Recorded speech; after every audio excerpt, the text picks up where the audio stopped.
Hello friends, আজকে আবারও হাজির হয়ে গেছি নতুন একটি রেসিপি নিয়ে। এইদিকে কড়াই বসিয়ে সরষের তেল দিয়ে দিয়েছি। এখন দিয়ে দিব পেঁয়াজ পেস্ট। পেঁয়াজগুলোকে ভালো করে ভেজে নেব। দিয়ে দিলাম কাঁচা লঙ্কা। এইদিকে আমি একটা বাটিতে জিরে গুঁড়ো, ধনিয়া গুঁড়ো আর কাশ্মীরি লঙ্কা গুঁড়ো মিশিয়ে নিয়েছি জলের মধ্যে। মশলাটাকে একটু ভেজে নেব।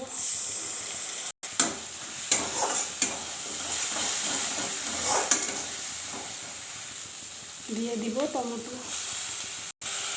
মশলা কষানো হয়ে গেছে, এখন দিয়ে দিব ভেজে রাখা আলুগুলো।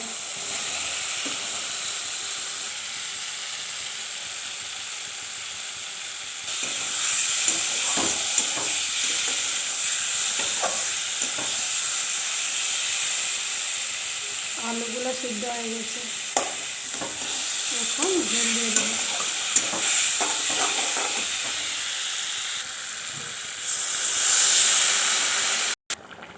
ঝোলটা ফুটে গেছে, এখন দিয়ে দিব ভেজে রাখা ডিম। রান্নাটা হয়ে গেছে, এখন ধনিয়া পাতা কুচি দিয়ে নামিয়ে নেব।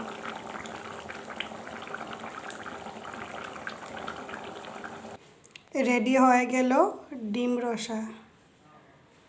আমার রান্নাটা ভালো লাগলে লাইক কমেন্ট করবে।